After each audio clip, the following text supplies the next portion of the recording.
Good morning. Meeting first start ചെയ്യാം. Recommendations, ഈ monthly റെക്കമെൻഡേഷൻസോടെ start ചെയ്യാനാണ്. ഫസ്റ്റ് കൊടുത്തിരിക്കുന്നത് ഭാരത് ഇലക്ട്രോണിക്സ് ആണ്. ഇപ്പോൾ നമുക്കറിയാം വേൾഡ് വൈഡ് ആയിട്ട് ഇപ്പോൾ ഒരുപാട് അൺട്രസ്റ്റ് ഒക്കെ നടക്കുന്നുണ്ട്. ഇപ്പോൾ ഇൻക്ലൂഡിങ് US എല്ലാം ഡിഫൻസ് ബഡ്ജറ്റ് കൂട്ടിക്കൊണ്ടുവരികയാണ്. എല്ലാ രാജ്യത്തിലും ഡിഫൻസ് ബഡ്ജറ്റ് കൂട്ടിക്കൊണ്ടുവരികയാണ്. ഇപ്പോൾ ഇന്ത്യയുടെ കേസ് എടുക്കുകയാണെങ്കിലും നെയ്ബറിങ് കൺട്രീസുമായിട്ട് നമുക്ക് ഒരുപാട് കോൺഫ്ലിക്ട്സ് ഉണ്ട്. അപ്പോൾ അൺട്രസ്റ്റ് ഉള്ള കൺട്രീസാണ് കൂടുതലും നമുക്ക് നെയ്ബേഴ്സായിട്ട് ഇപ്പോൾ ഉള്ളത്. ഇപ്പോൾ ഇന്ത്യയിലും ലാസ്റ്റ് നമ്മളൊരു 5 years 10 years ആയിട്ടൊക്കെ നോക്കുകയാണെങ്കിൽ എല്ലാ വർഷവും ഡിഫൻസ് ബഡ്ജറ്റ് ഇൻക്രീസ് ചെയ്തുകൊണ്ട് തന്നെയാണ് വരുന്നത്. അതുപോലെ എയറോസ്പേസ് എന്ന് പറഞ്ഞ സെക്ടറിലും നല്ല ഇൻവെസ്റ്റ്മെൻറ്റ്സ് വരുന്നുണ്ട്. അപ്പം ഡിഫൻസ് ആൻഡ് എയറോസ്പേസിൽ നല്ലൊരു കമ്പനിയാണ് ഭാരത് ഇലക്ട്രോണിക്സ്. ഇപ്പം ഡിഫൻസ് എടുക്കുകയാണെങ്കിൽ ഒരുപാട് കമ്പനീസ് വാല്യുവേഷൻ വളരെ ഹൈ ആണ്. അപ്പോൾ ഇത് BL എന്ന് പറയുമ്പോൾ ഇപ്പോഴത്തെ വെച്ച് നോക്കുമ്പോൾ ഒരു റീസണബിൾ ആയിട്ടുള്ള ഒരു വാല്യുവേഷനാണ്. പിന്നെ ഫർദറായിട്ട് കൂടുതൽ ഏണിംഗ് വിസിബിലിറ്റി ഉള്ള ഒരു കമ്പനിയാണ്, നമുക്ക് മേടിക്കാവുന്നതാണ്. പിന്നെ നോക്കുകയാണെങ്കിൽ അടുത്തത് നമ്മൾ സിമൻറ്റ് സെക്ടറിലാണ് കൊടുത്തിരിക്കുന്നത്.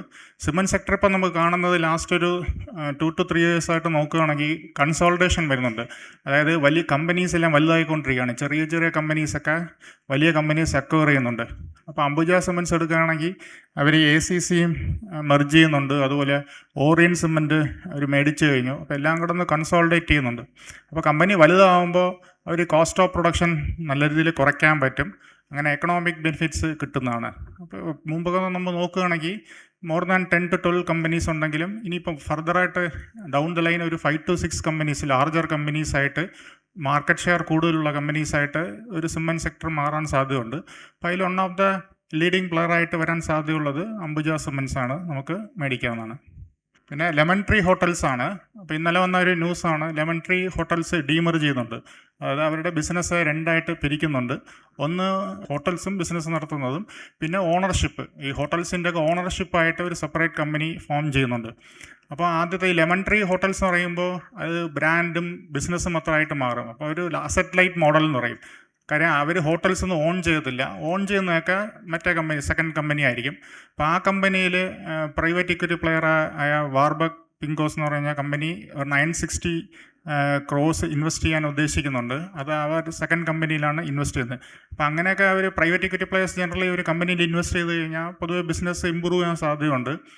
നല്ല പ്രൈവറ്റ് ഇക്വിറ്റി പ്ലെയേഴ്സൊക്കെ ഏത് കമ്പനിയിൽ ഇൻവെസ്റ്റ് ചെയ്യാലും ഒരു 1 to 2 year അതിൻ്റെ ബിസിനസ് നല്ല രീതിയിൽ ഡെവലപ്പ് ചെയ്ത് വരാറുണ്ട്. ഏണിങ്സും പ്രോഫിറ്റൊക്കെ നല്ല രീതിയിൽ കൂടാറുണ്ട്. അപ്പോൾ ഈ കോർപ്പറേറ്റ് ആക്ഷനും നല്ലൊരു ബെനിഫിറ്റാണ് കമ്പനിക്ക്.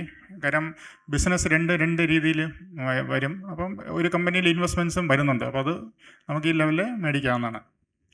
പിന്നെ നോക്കുകയാണെങ്കിൽ PNB ഹൗസിംഗ് ഫിനാൻസ്. ഇപ്പോൾ നമ്മൾ ഇൻട്രസ്റ്റ് റേറ്റ് കട്ട് ചെയ്തതിൻ്റെയൊക്കെ ബെനിഫിറ്റ് കിട്ടുന്നുണ്ട്. ഇപ്പോൾ ക്രെഡിറ്റ് ഗ്രോത്ത് ഒരുവിധം വരുന്നുണ്ട്. ലാസ്റ്റ് ഒരു 6 months ആയിട്ട് ക്രെഡിറ്റ് നല്ല രീതിയിൽ ഗ്രോ ചെയ്യുന്നുണ്ട്. അപ്പോൾ അങ്ങനെ നോക്കുകയാണെങ്കിൽ ഇൻട്രസ്റ്റ് റേറ്റ് കുറച്ച് ഏറ്റവും ബെനിഫിറ്റ് കിട്ടുന്ന ഒരു സെക്ടറാണ് ഹൗസിംഗ് സെക്ടർ.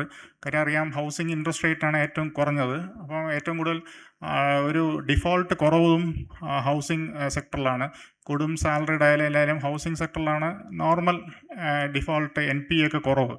അപ്പോൾ അതിൽ ഏറ്റവും വാല്യുവേഷൻ ചീപ്പായിട്ടുള്ളതാണ്. കാരണം മുമ്പ് നല്ല ഹൈയിലുണ്ടായിരുന്ന ഷെയറാണ്, അത് നല്ല ഇറങ്ങി ഒരു കൺസോൾട്ടേഷൻ കഴിഞ്ഞിട്ട് തിരിച്ച് കയറുന്നുണ്ട്. ഈ ലെവലിൽ നമുക്ക് മേടിക്കാവുന്നതാണ്. പൊതുവേ ബാങ്കിങ്, ഫിനാൻഷ്യൽ സെക്ടറൊക്കെ പോസിറ്റീവാണ്. ഈ ഇൻട്രസ്റ്റ് റേറ്റ് കുറയുന്ന സിനാരിയോവും ഒരു എക്കണോമിക് റിക്കവറി ഇന്ത്യയിൽ വരുന്നതിൻ്റെ ഭാഗമായിട്ട് പൊതുവേ NBFC, ബാങ്കിങ്, ഫിനാൻഷ്യൽ സെക്ടറൊക്കെ പോസിറ്റീവാണ്. അപ്പോൾ അതിൽ വൺ ഓഫ് ദ നല്ല പ്ലെയറാണ് PNB ഹൗസിംഗ് ഫിനാൻസ് മേടിക്കാവുന്നതാണ്. പിന്നെ നമ്മൾ ലാസ്റ്റ് കൊടുത്തിട്ട് NRB ബിയറിംഗ് ആണ്. ലാസ്റ്റ് 3 years ആണ് നല്ല ഓട്ടോ സെയിൽസ്, നല്ല ഗ്രോത്ത് ഉണ്ട്. അതിൽ എക്സ്പോർട്സും നല്ല രീതിയിൽ ഇന്ത്യയിലുള്ള എല്ലാ കമ്പനീസും പ്രൊഡ്യൂസ് ചെയ്യുന്നുണ്ട്. 2 wheeler ആയാലും കമേഴ്സ്യൽ വെഹിക്കിൾ ആയാലും എല്ലാത്തിലും നല്ല സെയിൽസ് ഗ്രോത്ത് ഉണ്ട്. മന്ത്ലി സെയിൽസ് ഫിഗർ വന്നു ഒക്ടോബർ, നവംബർ, ഡിസംബർ. കാരണം സെപ്റ്റംബർ 22 GST കട്ട് വന്നത്. പിന്നെ ഈ ഇൻകം ടാക്സിൻ്റെ ബെനിഫിറ്റ്സൊക്കെ ഇപ്പോഴാണ് ആൾക്കാർ ജനറലി ജനുവരി, ഫെബ്രുവരി ആകുമ്പോഴാണ് നമ്മുടെ ഈ വർഷത്തെ ടാക്സ് കാൽക്കുലേഷനൊക്കെ കാൽക്കുലേറ്റ് ചെയ്ത് നമ്മൾ എത്ര അഡ്വാൻസ് അടയ്ക്കണം, അല്ലെങ്കിൽ TDS എത്ര കൊടുക്കണം എന്നൊക്കെ കാൽക്കുലേറ്റ് ചെയ്യുന്നത്. അപ്പോൾ ഈ ടാക്സ് കഴിഞ്ഞ വർഷം മാറ്റിയത് 2.5 lakhs 12 lakhs എന്നൊക്കെ ആക്കിയതുകൊണ്ട് 2.5 12 lakhs വരെയുള്ള. ഇപ്പോൾ 12 lakhs വരെ ജനറലി ആർക്കും ടാക്സ് കൊടുക്കേണ്ട വരത്തില്ല, സിനാരിയോ ഇല്ല.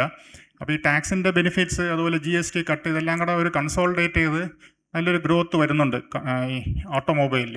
അപ്പോൾ അതിൽ ഒരു ഓട്ടോ ആക്സിലറി കമ്പനി എന്ന് പറയുന്നത് NRB ബിയറിംഗ് ആണ്. കൂടുതൽ അവർ MNC കമ്പനിയായ വോൾസ് വാഗൺ, BMW ഇവർക്കൊക്കെ സപ്ലൈ ചെയ്യുന്നുണ്ട്. അപ്പം നമുക്ക് മൾട്ടിനാഷണൽ കമ്പനിയൊക്കെ ഹൈ വാല്യുവേഷനാണ് മേടിക്കുന്നത്. അപ്പം മൾട്ടിനാഷണൽ കമ്പനീസിൽ കൊടുക്കുന്ന സപ്ലൈ ചെയ്യുന്ന ഒരു ഇന്ത്യൻ കമ്പനീസ് നമുക്ക് ഈ ലെവലിൽ മേടിക്കാവുന്നതാണ്. ഓട്ടോ സെക്ടർ പൊതുവേ പോസിറ്റീവാണ്. അതിൽ ഓട്ടോ ആക്സിലറി അല്ലെങ്കിൽ ഓട്ടോ കമ്പോണൻറ്റും പോസിറ്റീവാണ്. അതിൽ നമുക്ക് ഈ NRB ബെയറിംഗ് മേടിക്കാവുന്നതാണ്.